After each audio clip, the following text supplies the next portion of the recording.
Bonjour à toutes et à tous et bienvenue pour ce nouvel épisode d'Alter Ego, le rendez-vous vidéo et long format pendant lequel Rokhaya Diallo confronte un invité de son choix sur quelques questions politiques qui lui tiennent à cœur. Bonjour Rokhaya. Bonjour. Aujourd'hui, votre invité est Raphaël Glucksmann. Bonjour. Bonjour. Vous êtes essayiste et documentariste et vous venez de publier Génération Gueule de Bois, manuel de lutte contre les réacs. C'est paru chez Alary Éditions. Pourquoi est-ce que vous avez voulu, Rokhaya, cette confrontation ? Parce que d'une part, on est de la même génération, donc cet essai sur une génération qui aurait la gueule de bois m'intéressait. Et je voulais vous demander d'abord, pourquoi vous parlez de gueule de bois pour cette génération ? Parce que notre génération a vu le jour, en gros, a pris conscience du monde au moment de la chute du mur de Berlin. Et donc elle a été éduquée avec l'idée que les grands conflits théologico-politiques étaient terminés et qu'il y avait la théorie de la fin de l'histoire. Et que, en gros, la paix, la démocratie, le progrès social et tout ça étaient des choses naturelles et acquises. Et en réalité, ce qu'on voit aujourd'hui, c'est que, cette génération est confrontée au chômage de masse, donc le progrès social, elle n'y croit plus. Deux, la guerre est revenue sur le continent européen. Et trois, les partis qui aujourd'hui dominent idéologiquement la scène française remettent en cause les principes mêmes, selon moi, de la démocratie républicaine. Vous parlez d'une fable qui a été ouverte depuis 1989, dans laquelle nous aurions baigné. Qu'est-ce que vous voulez dire par là ? En gros, on nous a expliqué que la globalisation allait d'elle-même et que le monde allait se transformer avec une sorte d'exportation des principes de la démocratie libérale qui régissait les sociétés européennes. Et on se rend compte aujourd'hui que, contrairement à ce qu'on avait prévu, la globalisation a plutôt importé ou réimporté au cœur même des sociétés européennes des conflits idéologiques qu'on pensait dépassés. Et aujourd'hui, les démocraties libérales sont contestées plus que jamais, d'abord idéologiquement mais aussi politiquement, au cœur même des démocraties européennes. Et c'est pour moi tout le sens des succès de Zemmour ou du Front National ou d'idéologues à travers l'Europe qui prônent un repli sur la nation et un repli surtout sur les identités et qui, pour moi, crée un paysage culturel et politique qui permet à des mouvements extrémistes de triompher. Et quand vous parlez de ce combat idéologique au niveau justement des idées qui seraient perdues, qui auraient été perdues par les générations précédentes, notamment la génération de vos parents, où aujourd'hui on est dans un monde où tout ce qui est droits de l'homme, enfin les gens qui sont promoteurs des droits de l'homme, progressistes, antiracistes, etc., sont perçus de manière négative comme des gens naïfs. Comment vous l'expliquez ça ? Une grande démission des élites, à mon avis, qui ont cessé de se battre et de faire vivre ces idées-là. Vous savez, droit de l'hommiste, c'est devenu la principale insulte en France. Le métissage, c'est devenu une sorte d'épouvantail, comme s'il y avait eu un culte du métissage. Et maintenant, il faut penser en réaction contre le métissage, qui est pourtant le principe même de la République française depuis l'origine de la République française. J'y reviens dans mon livre, c'est-à-dire qu'en 1792, on naturalisait quelqu'un en 2 mois. Donc ce n'est pas une invention de 68, le métissage, c'est quelque chose qui a fondé l'idée même de la République. Et donc la démission de ces élites qui ont cessé de faire vivre ces idées-là eh bien, a permis leur remise en cause par des mouvements qui sont beaucoup plus intellectuels qu'on ne le pensait et qu'on ne le croyait, et qui surtout prennent racine dès les années 70 dans la réflexion des gens qui ont fait la nouvelle droite et qui pensent à la prise du pouvoir un jour par un mouvement d'extrême droite, mais à condition, ils pensent qu'elle ne sera possible qu'à condition qu'on remette d'abord en cause les totems républicains. Et les gens derrière Alain Benoît et le Figaro Magazine de l'époque ont créé un cadre idéologique qui permet aujourd'hui les succès de Zemmour et Le Pen. Et donc c'est ce cadre-là que moi j'essaie d'explorer. Donc pour vous, en fait, il faut moins s'attacher au vote pour le Front National qu'à l'imprégnation de ces idées un peu partout sur l'échiquier politique. En fait, ce qu'ont fait les gens d'extrême droite, c'est qu'ils ont kidnappé Gramsci, qui est un philosophe marxiste italien, et qui explique qu'en gros, les résultats politiques, les révolutions politiques ou les évolutions politiques sont déterminés par la métapolitique, par une atmosphère culturelle générale, par qui a l'hégémonie culturelle. Et donc, les sondages les plus intéressants, plutôt que les sondages d'intention de vote, selon moi, c'est les sondages qui consistent à étudier l'évolution des rapports des Français aux idées. Et vous savez, il y a un sondage très intéressant du Cevipof qui étudie l'évolution de ces rapports aux idées de 2009 à 2014. Et on voit qu'en 2009, il y avait 50% des Français qui pensaient qu'il y avait trop d'immigrés en France. Ils sont 69% cette année, en 2014. Il y avait un tiers des Français qui voulaient restaurer la peine de mort, ils sont 50% en 2014. Il y avait la moitié des Français, plus que la moitié des Français qui pensaient qu'appartenir à l'Union européenne est une bonne chose pour la France, ils sont moins du tiers aujourd'hui. Et donc, tant que ces idées-là sont dominantes, le rejet de l'immigration, le rejet de la société multiculturelle, le rejet de l'abolition de la peine de mort ou le rejet de l'Europe comme idée, eh bien, on aura nécessairement une progression politique du Front National. Les gens votent aussi en fonction de ce qu'ils pensent en termes d'idées. Et c'est ce qu'oublient trop souvent, à mon avis, les élites politiques. Vous parlez beaucoup d'Éric Zemmour et de Jean-Marie Le Pen, mais il y a aussi les élites intellectuelles qui sont perméables à ces idées-là. On peut le voir par exemple par l'entrée d'Alain Finkielkraut à l'Académie française. Donc qu'est-ce que ça signifie pour quelqu'un dont on a vu aussi le glissement idéologique au fil des 30 dernières années? Vous avez cité Finkielkraut, mais il y en a plein d'autres. Je viens de faire un débat avec De Closet qui expliquait exactement la même chose. Oui, il y a un glissement, il y a une droitisation de l'espace intellectuel. Et je pense que c'est lié à une chose, c'est-à-dire que fondamentalement, le statut du clerc dans nos sociétés est complètement remis en cause par Internet, par les réseaux sociaux, par le fait que chacun puisse s'exprimer et qu'en gros, il y a une horizontalisation de la scène intellectuelle et politique et du débat. Et donc, en réaction à ça, il y a une crispation identitaire, à mon avis, chez les intellectuels et qui fait que des gens qui, a priori, n'avaient rien de commun avec l'extrême droite, progressivement adoptent des postures et des idées qui sont extrêmement proches de l'ultra-droite. Non, mais je vous laisse terminer votre phrase, mais du coup, ce que je comprends pas tout à fait par rapport à ça, c'est que vous dites qu'il faut combattre ça, votre livre veut être un manuel de lutte contre les réacs, et en même temps, sur la méthode, vous dites il faut simplifier. Il faut se méfier des tenants de la complexité du réel. Moi, j'ai l'impression que justement, un travail intellectuel de déconstruction de cette droitisation, par exemple, du monde intellectuel, passe par la complexité. Pourquoi est-ce qu'il y a cette idée chez vous qu'il faut trancher, il faut un peu arrêter d'ergoter? Parce que, très simplement, parce que quand on se retrouve face à un mouvement idéologique, il faut le déconstruire de manière complexe, mais au moment où vous portez une parole politique, il faut affirmer une conviction. Et une conviction est nécessairement tranchée. Pour moi, le fond du problème de la classe politique actuelle, c'est pas tellement qu'elle ait tort ou qu'elle ait raison, c'est que fondamentalement, elle n'exprime pas de conviction forte. Et c'est quelque chose qui remonte à très loin. Enfin, moi, quand j'ai fait mes études à Sciences Po, on nous expliquait en lisant Max Weber à la hache qu'il fallait préférer l'éthique de responsabilité à l'éthique de conviction. Et c'était fondé sur une idée très simple. C'est qu'aujourd'hui, finalement, il n'y a plus besoin de conviction puisque tout est matière à être une gestion. Que les grands problèmes sont déjà décidés et qu'il faut juste savoir gérer l'État, gérer la politique, gérer l'administration, gérer l'économie et que fondamentalement, la conviction, c'était ce qui avait conduit à l'aveuglement marxiste de la gauche et que donc il faut maintenant être dans la déconstruction, l'analyse détaillée. C'est ultra nécessaire de pratiquer ça, mais quand vous vous retrouvez face à Éric Zemmour, par exemple, que vous déconstruisez ces thèses prises une à une, l'impact d'Éric Zemmour reste ultra fort et dominant puisque ce qui fait la force d'Éric Zemmour, c'est d'avoir une vision du monde qui est nécessairement une simplification du réel. Et face à cette vision du monde, il faut qu'il y ait une autre vision du monde qui s'y oppose. Mais une autre vision, une autre simplification du réel? Bien sûr, bien sûr. Toute pensée est une simplification du réel. Toute pensée est une simplification du réel. C'est absolument nécessaire d'avoir le courage, à mon avis, et la force de dire, voilà, le réel, c'est quelque chose de multiple et de très compliqué. Quand vous voulez le changer, c'est ça la promesse républicaine, c'est de le changer. Donc, c'est-à-dire que dans votre vision, vous devez avoir des principes qui permettent au réel d'évoluer. Si vous vous contentez juste de constater la complexité du réel, ce que font aujourd'hui la plupart des analystes, eh bien, vous n'avez plus aucun récit à proposer, aucune aventure collective à proposer. Toute aventure collective, tout récit est fondé sur une simplification du réel.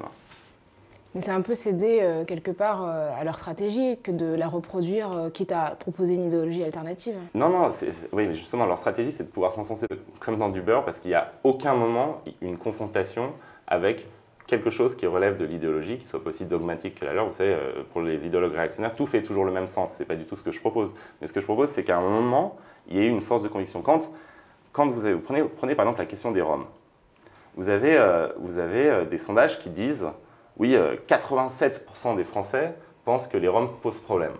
Vous êtes quelqu'un qui lit les sondages et qui est un démocrate et qui veut suivre la vie populaire, parce qu'il est censé représenter les gens, il va faire un discours en disant les Roms n'ont pas vocation à intégrer la République. Face à ça, moi je pense qu'il faut à un moment trancher et dire, mais finalement, au-delà même du problème réel, c'est inconcevable de parler comme cela d'une communauté, parce que c'est une question de principe. Et on dira, oui, mais c'est une simplification, il y a effectivement des problèmes et tout ce que vous voulez. Mais je pense vraiment que ce qui manque aujourd'hui, c'est des gens qui sont capables de dire, peu importe cette complexité, moi je crois en cela. Parce que je pense que ce sont ces principes-là qui ont fondé la possibilité même d'une démocratie républicaine. Et aujourd'hui, on est incapable de changer les évolutions de l'opinion parce que les évolutions de l'opinion sont forgées par ceux qui imposent une conviction et qu'en face de celle d'Éric Zemmour, il n'y a pas de conviction opposée qui ait la même force et qui ait le même impact. Les mots que vous venez de citer peuvent être attribués à Manuel Valls. Je vous propose de regarder une vidéo où on le voit parler des événements récents. Comment ça va? Ça va bien? Ouais. Une belle image. Belle image de la ville d'Evry. On me met quelques blancs. Non, quelques blancs, pas quelques white, quelques blancos.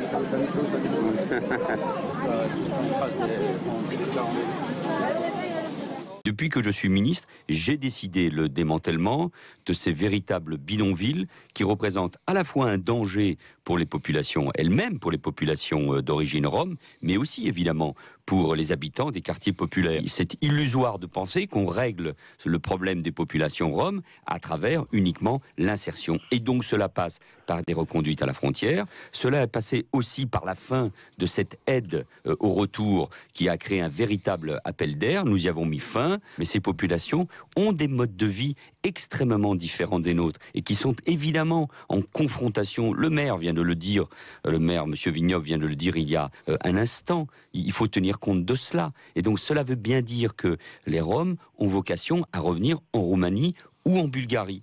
Et pour cela, il faut évidemment que l'Union européenne, avec les autorités bulgares et les autorités roumaines, et les autorités roumaines font des efforts, puissent faire en sorte que ces populations soient d'abord insérées dans leur pays. Pour combattre cet islamofascisme, puisque c'est ainsi qu'il faut le nommer, l'unité doit être notre force, je le rappelais. Il ne faut ni céder ni à la peur, ni à la division. Je pense qu'il faut désormais une rupture. Il faut que l'islam de France assume, prenne totalement ses responsabilités. C'est ce que demande d'ailleurs l'immense majorité de nos compatriotes musulmans qui n'en peuvent plus eux aussi d'être non seulement la cible d'attaques qui sont elles-mêmes insupportables, mais d'être confondus avec cette terreur. Alors, je vous ai proposé de regarder cette vidéo parce que dans votre livre, vous marquez beaucoup votre désapprobation des propos qui viennent de la droite. Or, c'est vrai que le registre dans lequel s'exprime Manuel Valls, en parlant d'islamo-fascisme, en parlant des Roms qui ont vocation à partir en Roumanie ou en Bulgarie, cette polémique qu'il avait déclenchée lorsqu'il avait dit qu'il voulait plus de blancs, plus de white dans sa ville, est-ce que vous ne pensez pas que la gauche a aussi une responsabilité dans la propagation de ces idées réactionnaires? Alors, je pense que la gauche a aussi une responsabilité. Maintenant, je ne mets pas sur le même plan ses propos sur les Roms et ses propos sur les white, blancos, ou c'est à Ivry qui les a tenus, et le passage qui vient de passer sur islamo-fascisme. Parce que, franchement, je suis très sceptique sur l'utilisation du terme fascisme, en l'occurrence. Mais la volonté de stigmatiser une idéologie politique qui serait l'islamisme. Je ne vois pas pourquoi on a besoin de rajouter fascisme. Il y a des gens qui se prétendent islamistes, donc on peut leur laisser le nom et le choix du nom de leur idéologie. C'est une idéologie politique qui est née, pas du tout avec l'islam, mais qui est née en réaction aux lumières européennes et qui s'oppose d'abord aux pratiques religieuses musulmanes dans les pays musulmans, les pratiques religieuses conservatrices ou traditionnelles des populations musulmanes. Donc le fait de vouloir stigmatiser cette idéologie tout en précisant qu'on ne stigmatise pas avec une communauté, je ne vois pas où est le problème. Je pense au contraire que ne pas le faire permet les amalgames de type zémourien ou de type dittmerien pour reprendre le mouvement Pegida en Allemagne, et que donc quand il stigmatise une idéologie politique, Je pense qu'il a raison, il ne devrait pas mettre le terme fascisme. Bah, vous entendez bien que quand on parle en fait, d'extrémisme religieux musulman, c'est le seul mot qui soit construit à partir du terme islam. C'est-à-dire que quand on parle d'extrémistes juifs ou chrétiens, on ne parle pas de christianistes ou de judéistes. Et quand on parle de musulmans, on parle d'islamistes. Donc le fait de dire islamo-fasciste, ça peut aussi semer la confusion dans l'esprit des gens, sachant qu'il y a déjà un climat qui est islamophobe. Je sais que c'est un mot que vous contestez. Non, je ne conteste pas qu'il y ait une islamophobie. Mais le terme d'islamophobie, vous le questionnez. Moi, je considère qu'il faut faire très attention à l'usage des termes quand on mène un combat. Et que pour le combat contre les discriminations et contre ce phénomène-là, qui est le rejet de la deuxième religion de France, je pense qu'il faut utiliser le terme de xénophobie. Parce que fondamentalement, quand vous parlez à, je fais encore référence à elle, mais aux gens de Pegida, qui sont les symboles même de l'islamophobie, ils mettent dans le même sac la mosquée et le kebab. Ça veut dire qu'en fait, ce qu'ils rejettent profondément, c'est l'immigration, c'est pas l'islam. Leur problème, c'est l'immigration. C'est du racisme. Oui, c'est du racisme. Donc moi, je suis plus dans une logique antiraciste et anti-xénophobe que dans l'usage du terme islamophobe, parce que après, sinon, on peut arriver très facilement à mettre dans la même catégorie des gens dont je peux tout à fait contester les propos sur l'islam, comme Michel Onfray, et des gens comme Zemmour, qui va être content d'être qualifié d'islamophobe, alors qu'en réalité, il est xénophobe. Et donc, il faut pas réduire, je veux dire, l'antiracisme à l'islamophobie. Il y a une peur panique que moi je trouve franchement ridicule de l'islam, donc très bien. Et moi, mon combat, je préfère essayer de requalifier ces gens-là qu'on a qualifiés d'islamophobes en tant que xénophobes. Parce que fondamentalement, ce qu'ils n'aiment pas, c'est la société métissée, c'est la société mélangée dans laquelle ils sont obligés et contraints, d'après eux, d'évoluer. Mais si on parle de xénophobie, vous ne craignez pas justement que ça entretienne l'idée que ces gens viennent d'ailleurs alors que souvent ils sont d'ici? Enfin, l'idée de xénophobie, c'est le rejet de l'étranger, alors que les musulmans, pour la plupart, sont pas... Ils sont perçus comme étrangers, mais ne le sont pas vraiment. Non, mais je suis complètement d'accord qu'ils ne sont pas vraiment, mais ils le sont dans les yeux des xénophobes. Oui, mais donc on ne peut pas leur donner raison. Enfin... Bah si, c'est-à-dire qu'ils sont, eux, pourquoi ils détestent ces gens-là, c'est parce qu'ils les considèrent comme des étrangers. Donc tout ça vient de leur xénophobie. C'est-à-dire qu'ils considèrent que quelqu'un qui a eu un minimum de différence avec eux, ou avec, d'ailleurs en plus même pas avec eux, avec le fantasme qu'ils ont d'eux-mêmes et de leur identité, parce que souvent ils ont une identité eux-mêmes très mélangée, mais ils le considèrent comme un étranger, et donc ils en ont peur, ou ils ont une haine vis-à-vis de lui. Et pour moi, le risque, c'est que par exemple, je sais pas, un penseur comme Voltaire, il serait judéophobe, islamophobe et christianophobe. Il serait anti-religieux, là, pour le coup, c'est assez global. Vous avez lu Mahomet de Voltaire? Oui. C'est ultra islamophobe. Mais le contexte était différent. Il ne vivait pas entouré de musulmans. Non, mais bien sûr, mais je veux dire, c'est pas sur le même plan que Zemmour. Et lui, il avait une peur panique, Voltaire, ou une haine profonde pour les religions constituées, ce qui, pour moi, n'est pas mon cas, mais ce qui me pose moins de problèmes que celui qui veut absolument déconstruire le métissage et le mélange qui forment la société ouverte. Et donc voilà, moi, ce que je dis pas qu'il n'y a pas d'islamophobie, qu'il ne faut pas utiliser le terme dans le livre, j'explique juste que quand on attaque Pegida ou Zemmour comme islamophobes, en réalité, on les sert. Donc il vaut mieux essayer de trouver ce qu'il y a de xénophobe chez eux et de raciste, parce que ça, c'est des qualificatifs qu'ils refusent de se voir accoler, alors que celui d'islamophobe leur va très bien. Mais alors moi, j'ai une question qui est liée, c'est que dans votre livre, vous opposez au fond le zémourisme et le salafisme. C'est-à-dire que le manuel de lutte contre les réacs, c'est les partis d'extrême droite qui font de beaux scores non seulement en France mais en Europe, et en gros les salafistes et les djihadistes. Est-ce que vous ne craignez pas qu'en mettant sur le même plan, en voyant dos à dos ces deux figures effectivement réactionnaires, vous créez une sorte de confusion dont profitent aussi justement ces réactionnaires? Parce que aujourd'hui, voilà, les musulmans de France, c'est quoi? C'est 5 millions de personnes. Le djihadisme, le salafisme, ça concerne très peu de gens. C'est pas la force aujourd'hui de ce qui est le mouvement de Marine Le Pen. Donc est-ce que de dire que voilà, il y a deux réactionnaires auxquels il faut s'opposer de la même manière en simplifiant, est-ce que vous jouez pas involontairement, bien sûr, le jeu justement de la confusion? Bah non, justement, dans tout le livre, j'explique qu'il y a une différence réelle, et c'est d'ailleurs ce qui m'a valu la critique de l'ensemble des gens de droite, c'est de dire il y en a un qui est une menace politique infiniment supérieure à l'autre, parce que jamais, à part dans un roman de Houellebecq, il y aura un parti musulman qui prendra le pouvoir où que ce soit en Europe. Donc, et en plus, je ne parle pas des musulmans, d'ailleurs, un parti fondamentaliste religieux, mais même un parti musulman ne prendra jamais le pouvoir, parce que vous avez parlé des 5 millions. Mais donc, il y a une menace politique et l'ensemble du livre, c'est un voyage dans cette menace politique-ci, qui est celle de l'extrême droite. Par contre, il faut faire attention, parce que si on ne combat pas l'idéologie islamiste qui a des manifestations, qu'elles soient terroristes ou alors des manifestations, par exemple, dans le rejet a priori de la mixité ou des cas comme ça, on va permettre à l'extrême droite de se présenter comme étant un mouvement de résistance à quelque chose que les élites font semblant de ne pas voir. C'est tout l'argument des gens d'extrême droite. Moi, ce que je veux, c'est leur expliquer que, fondamentalement, et les fondamentalistes religieux et les réactionnaires identitaires nationalistes ont la même cible et ont le même procédé intellectuel, qui est d'expliquer qu'il faut revenir à un temps qu'eux-mêmes fantasment et qui n'a jamais, selon tous les historiens, qui n'a jamais existé. Et que ce mécanisme-là, en fait, en montrant qu'ils sont là-dessus similaires et qu'ils refusent la même chose, c'est-à-dire une société mélangée où, pour paraphraser Rushdie, les gens ont des pieds et non pas des racines, eh bien, en fait, on déconstruit cette posture complètement, pour moi, usurpée, qui est celle de Zemmour, qui, par exemple, dit qu'il est un rempart, lui, à l'islamisme, ce qui est complètement faux. D'ailleurs, il n'étudie en rien l'islamisme, et fondamentalement, il a plus de sympathie pour le salafisme que pour les féministes musulmanes. Et vous parlez effectivement beaucoup de la banalisation des idées du Front National. Et vous dites, vous prédisez, un petit peu dans une mini-fiction dans votre livre, la victoire de Marine Le Pen. Et à un moment, vous évoquez le refus de débattre du président avant qu'il se rétracte. Est-ce que vous pensez que justement cette mise à l'index du Front National, le fait qu'on les ait traités un peu différemment des autres mouvements politiques, tout en laissant les idées se propager, est-ce que vous pensez que c'est une erreur? Est-ce que vous croyez qu'il faudrait traiter le Front National comme les autres partis? Quel est votre... Non, je pense que c'était une erreur de laisser leurs idées se propager, mais parce que c'est la question de la diabolisation en gros.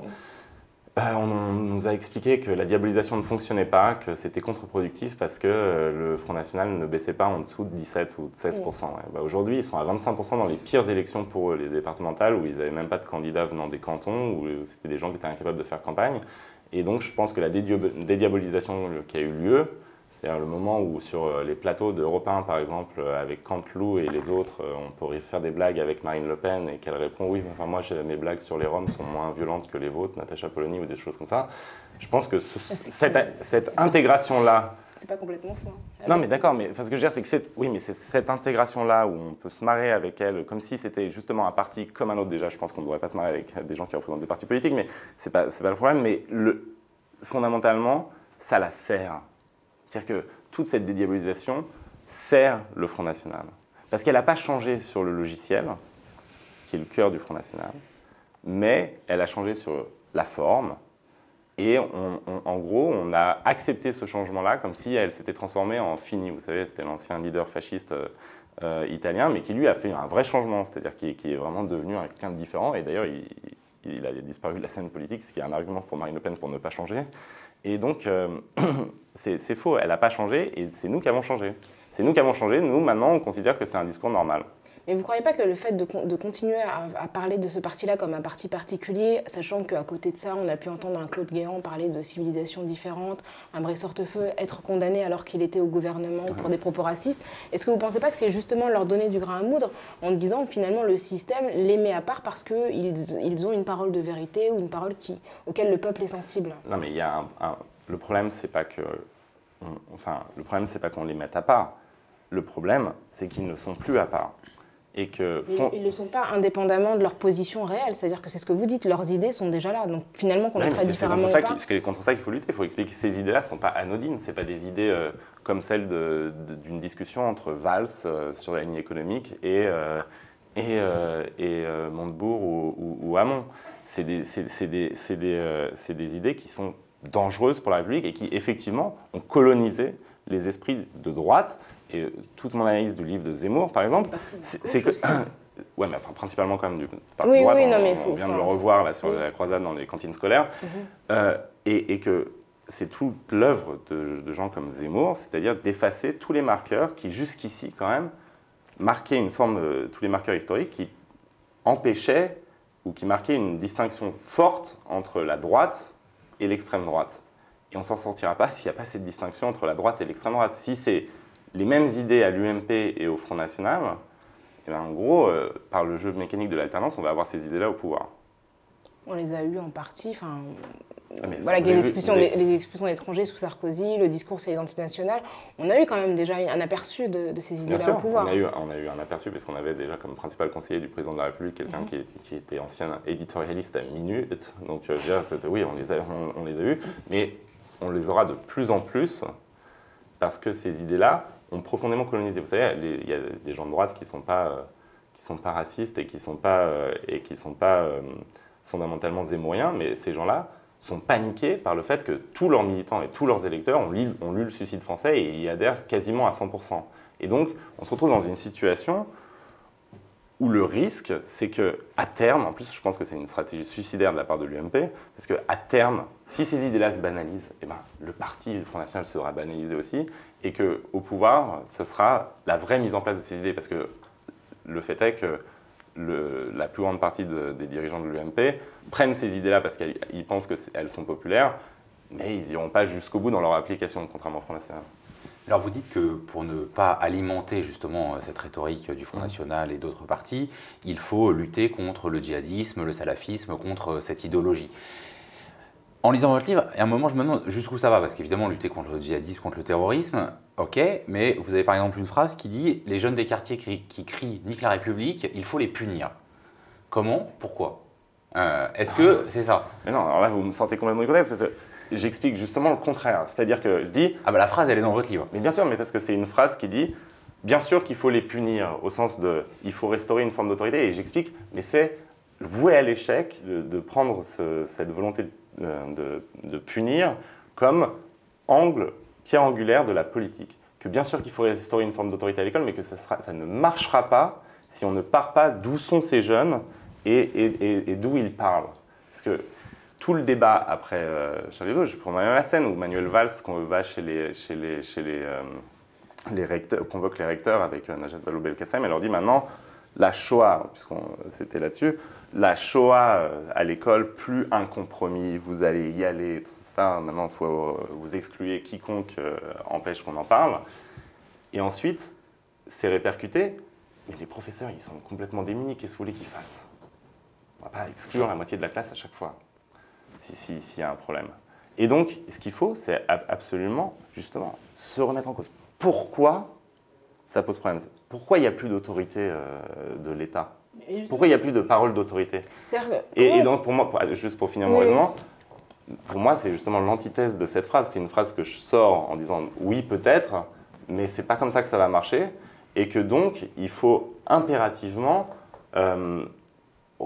réécrire le discours national pour qu'il puisse intégrer. Quand on dit « le grand débat, c'est entre intégration et assimilation », moi, je pense que c'est un faux débat. Intégration et assimilation, c'est le vrai débat, c'est intégration ou assimilation dans quoi? Quel est le discours intégrateur ou assimilateur même qui permette justement aux gens de s'intégrer? Et tout mon questionnement, c'est de dire, il y avait un récit cosmopolite français, il y avait un récit universaliste français. Et ce récit-là, il faisait, je cite Romain Gary, que la France pouvait parler à une pauvre juive du ghetto de Vilna, qui n'avait rien à voir avec la France et qui rêvait que son fils soit ambassadeur de France. Pourquoi? Pas parce que la France c'était des racines ou des clochers ou une identité univoque qui est fermée. Au contraire, précisément pour l'inverse. Simplement, aujourd'hui, à quel discours vous voulez que les gens s'intègrent? Mais justement, c'est pour ça que quand vous dites qu'il faut punir des gens qui niquent la République, non mais en tout cas, vous disiez il faudrait idéalement les punir dans un contexte où justement on fait la promotion de la liberté d'expression. Est-ce que finalement, il ne faut pas davantage engager un dialogue plutôt que de tomber un peu dans une forme de sacralisation de la République, ou ce qu'on a pu voir au lendemain des attentats, où effectivement on traquait dans les écoles tous les élèves qui ne respectaient pas la minute de silence, sans savoir finalement, alors que c'est des adolescents, pourquoi ils le faisaient, essayer de chercher parmi eux ceux qui n'étaient pas solidaires, etc. Enfin, je trouve qu'il y avait une espèce de manière de vouloir imposer des vues à des gens qui ne comprenaient pas forcément ce qu'on attendait d'eux et pourquoi, extrêmement autoritaire. Et finalement, c'est peut-être ça le problème, c'est qu'on veut imposer les choses d'en haut sans chercher à comprendre ce qui se passe en bas. Alors, je pense qu'il faut affirmer des principes Et que ces principes-là, c'est la République, la laïcité, c'est le fait que la Shoah a existé et que vous devez en prendre conscience parce que ça fait partie de l'histoire du pays dans lequel on évolue tous, et que c'est important pour devenir un citoyen français. Maintenant, j'explique justement l'inverse de ça, de ce qui a été fait. C'est-à-dire que la parole d'autorité pure, elle ne fonctionnera jamais. Donc effectivement, il faut un dialogue. L'autorité, c'est une interaction, et le problème, c'est qu'il n'y a pas d'interaction. Et que fondamentalement, ceux qui disent la solution, c'est le retour au blues et mettre des murs autour des écoles, bah, ça ne va pas marcher. Moi, je ne sais même pas si c'est bien ou si c'est mal, ça ne marchera pas de toute façon. Et que donc, il faut, au contraire, à mon avis, intégrer le monde dans l'école beaucoup plus et en gros aussi expliquer aux jeunes qui viennent, dont les parents ou les grands-parents ou même parfois eux-mêmes viennent d'autres pays, expliquer que notre rapport à leur univers, ce n'est pas juste une discussion sur le 11 septembre. C'est aussi une discussion sur la révolution tunisienne, c'est aussi une discussion sur les féministes algériennes. Je ne sais pas, c'est une discussion qui fait qu'en gros, on peut tirer des valeurs universelles de tous les récits différents qui forment la nation française. Mais y compris des récits, par exemple, ce sont souvent des gens qui sont originaires de pays anciennement colonisés, donc les récits de décolonisation et de ces valeurs qui ont été... parce que vous parlez... Moi, j'ai commencé en faisant un documentaire, parce que c'est pas seulement la décolonisation. Moi, j'ai commencé ma vie d'adulte en faisant un documentaire sur le rôle de la France au Rwanda, à l'époque où les médias en parlaient pas du tout. Et oui, bien sûr qu'on a une histoire ultra complexe par rapport à ces pays, et bien sûr que la réhabilitation actuelle dans les élites, malheureusement plus encore que seulement l'extrême droite, du phénomène colonial ou de la déculpabilisation, bien sûr que c'est un problème immense et que fondamentalement, il faut qu'on revisite notre histoire et qu'on arrête d'imposer une histoire qui non seulement est fausse, mais qu'en plus ne fait même pas sens. C'est-à-dire qu'elle ne produit même pas un récit qui soit cohérent auquel on puisse s'intégrer. Et donc, moi, là-dessus, j'ai pas de problème. Quand je dis qu'il faut rétablir une autorité, c'est une interaction. Ça n'existe pas, l'autorité finkielkrautienne qui dit maintenant, vous allez suivre ce que je dis. Oui, non, mais parce que vous comprenez que vous dites évidemment que c'est important de réaffirmer des principes comme ceux de la République, la laïcité, mais on voit bien qu'aujourd'hui, il y a une manière de réitérer ces principes qui, de fait, ne sont pas vécus par une partie de la population, ne sont pas vivables, c'est-à-dire qu'ils ne vivent pas l'égalité, ils ne vivent pas la République égale, ils ne vivent pas la République sociale, et que donc la réitération des principes pour dire « oh là là, il faut d'abord respecter les principes et ensuite vous resterez là où vous en êtes », devient contre-productive. Non, je ne pense pas que ce qui est profondément contre-productif, c'est que ces principes-là ne vivent plus. Les réaffirmer, c'est juste vain. Oui, mais les réaffirmer à vide. Voilà. C'est juste vain si jamais on ne les fait plus vivre. Mais là-dessus, moi je suis entièrement d'accord. Je pense par exemple qu'on ne peut pas se contenter de dire la République est un brassage, est un métissage. Il faut le faire vivre. C'est-à-dire qu'aujourd'hui, le principal problème qui se pose à mon avis à la France, c'est sa jeunesse. C'est pour ça d'ailleurs que la jeunesse est d'ailleurs le principal pourvoyeur de vote pour le Front National. C'est qu'un jeune qui naît dans le 7e arrondissement de Paris, ou à Villeurbanne, ou dans un village alsacien, et qui vote FN sans jamais avoir croisé un arabe, ces jeunes-là ne se croiseront jamais dans l'existence de la France. Et là-dessus, je pense que vous serez d'accord avec en plus les propos de votre grand copain Manuel Valls quand il dit qu'il y a une forme d'apartheid socio-culturel et des ghettos. Mais alors dans ce cas, qu'est-ce qu'on fait pour les casser? C'est ça l'enjeu. Moi, je suis d'accord que réaffirmer les principes à blanc comme ça, ça va pas mener, ça va mener nulle part.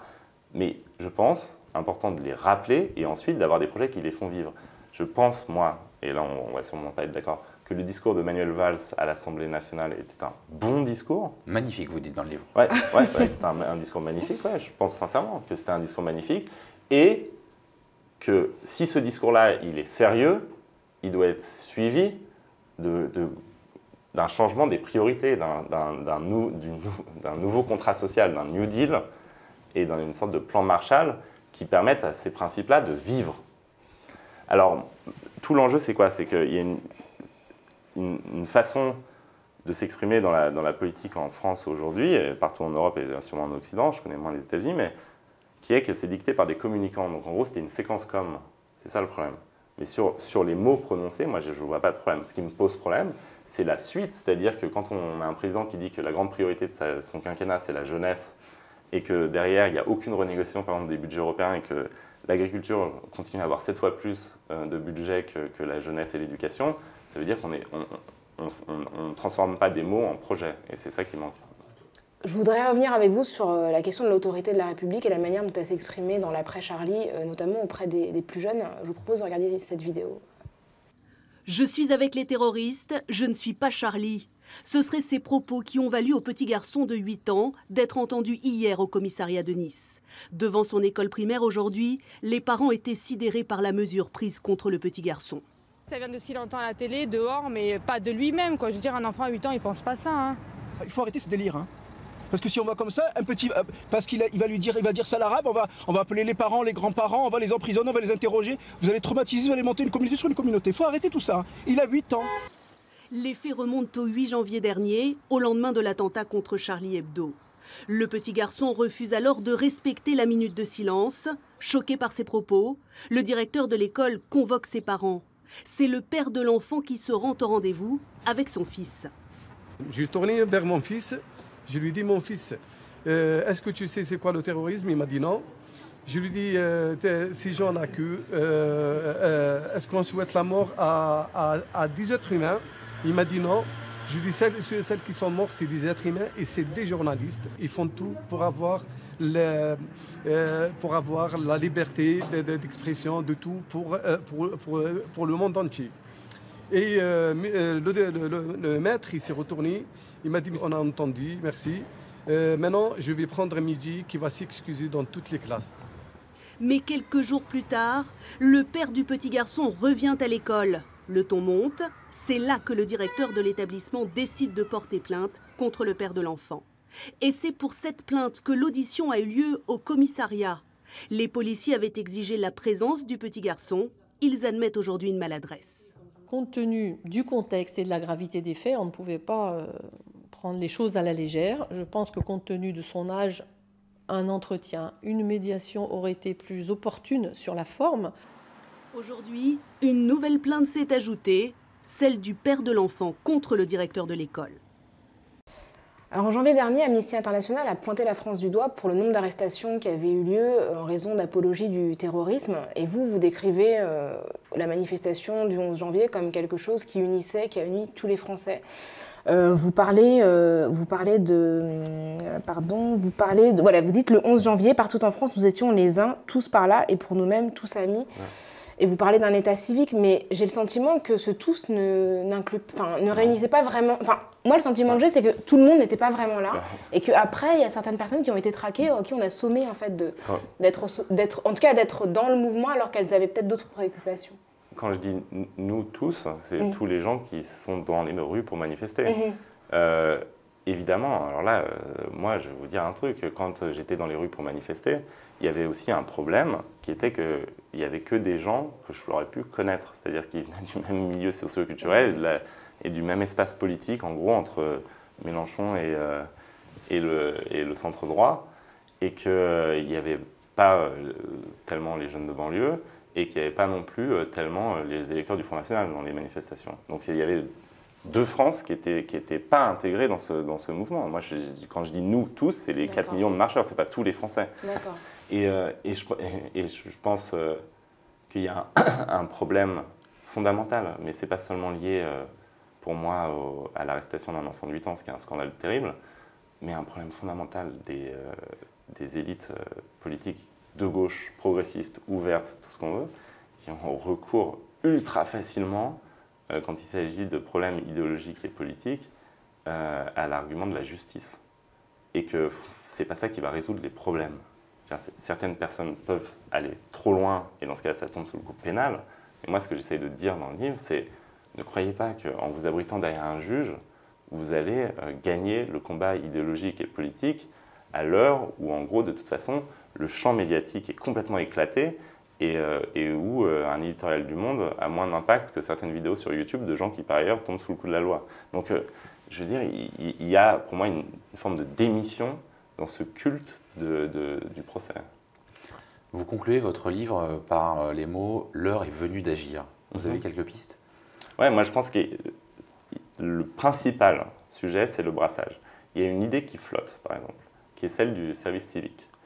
Et la manière dont le gouvernement va la mettre en place fait qu'elle n'aura strictement aucun impact, puisqu'elle sera basée sur le volontariat, et donc sur des gens qui déjà ont envie de faire quelque chose et sont absolument pas exclus de la République a priori, puisqu'ils ont un désir et ils le formulent. Moi, je pense qu'un des grands enjeux, c'est d'imposer ce brassage à des gens, en général, qui ne sortent pas de leur milieu social, qu'ils soient pauvres ou riches, et qu'ils soient d'origine étrangère ou français depuis 15 générations. Et que ce service civique, il doit être universel, il doit être obligatoire, et il doit être européen, parce qu'une chose que j'ai remarqué en travaillant beaucoup sur les questions de l'Union européenne, c'est qu'en fait, quand vous prenez par exemple des jeunes qui ont grandi dans une banlieue lyonnaise, il y en avait 2 que j'ai croisés dans les cercles à Bruxelles, ils m'ont dit la première fois qu'on s'est senti réellement français, c'était à Bruxelles, parce que quand les Polonais et les Allemands nous parlaient, par exemple, ils nous voyaient en tant que Français et pas en tant que Français d'origine maghrébine. Et donc, à mon avis, créer un service civique européen, ça répondra à 2 choses. Un, aux ghettos socioculturels qui sont formés en France et qui empêchent la France d'avoir un projet commun, une aventure commune. Et la deuxième chose, c'est que ça crée une identité européenne qui est, à mon avis, la principale raison du rejet des technostructures européennes, c'est le fait qu'elles sont strictement incapables de permettre l'émergence d'une identité européenne. Donc moi, c'est le combat que je veux mener. Et pour finir, vous plaidez aussi pour la conception d'un contre-discours. Comment on pourrait y procéder? Parce que c'est assez vague. Ouais, c'est ça. Ce contre-discours, est-ce que c'est un terme de résonance? Est-ce qu'il ne s'adresse pas aux bonnes personnes? Est-ce qu'il le fait avec des mauvais véhicules médiatiques? Non, mais il existe, mais on a tendance à penser que parce que le monde fait un édito, les choses sont réglées. Vous voyez, sur Twitter et sur Facebook et dans les réseaux sociaux et dans tous les microblogs de la fachosphère, la manière dont les gens sont structurés, ils sont en guerre culturelle, et ils ont des cibles, et ensuite ils arrivent en meute. Je veux dire, il y a un énorme problème qui est qu'eux ont une attitude combative et que, en gros, les gens qui veulent vivre dans une société cosmopolite et ouverte ont une attitude de laisser faire, laisser aller. Donc moi, tout l'enjeu, c'était d'expliquer que ce laisser faire, laisser aller, c'est laisser gagner des gens qui sont en opposition frontale avec cette société métissée. Alors, juste pour rebondir sur ce que vous dites, mais si les groupes d'extrême droite sont aussi actifs sur Internet, c'est parce qu'ils n'avaient pas accès à la base aux médias traditionnels. Donc ils se sont organisés très tôt sur les blogs et sur les réseaux sociaux, que ce soit la fachosphère ou Alain Soral, etc. Ils sont présents sur Internet parce que justement, ils n'ont pas accès à la visibilité publique. Donc finalement, le fait de traiter de manière différentielle la parole d'extrême droite, ça l'a obligé à être inventive sur Internet et à rendre défaillant la parole de gauche. Et du coup, comme la vérité de l'agora contemporaine sera de plus en plus là où ils sont forts, ils sont gagnants. Parce que bientôt, tout le monde s'en foutra de ce qu'écrira un édito du Monde. Oui, mais parce qu'ils sont là depuis longtemps, en fait, parce qu'ils n'avaient pas de choix. Bien sûr, mais ils avaient un plafond de verre idéologique qui fait qu'ils étaient exclus. Mais c'est pour ça qu'ils savent se battre et que les autres ne savent pas se battre. Et que c'est là où est le problème. Donc dans le monde de demain, où il n'y aura plus ces exclusions idéologiques et ces plafonds de verre et ces tabous, puisque tout sera remis à plat, et ben, eux sont armés pour l'affronter, alors que les gens qui se sont réfugiés derrière ces tabous, derrière le procès ou derrière le fait qu'il y avait des exclusions, des fatwas a priori des élites dont sociologiquement je fais partie, et ben, ces gens-là, ils sont absolument pas prêts à ça. Et c'est ça la gueule de bois, c'est que tout d'un coup, on est projeté dans un monde qui n'était pas celui qu'on nous avait promis, quoi. Gueule de bois, vous faites la transition. Merci Raphaël Glucksmann. Votre ouvrage s'intitule Génération Gueule de bois, manuel de lutte contre les réacs. Rokhaya, merci beaucoup. On se retrouve dans quelques semaines pour un nouvel épisode d'Alter Ego. Merci beaucoup.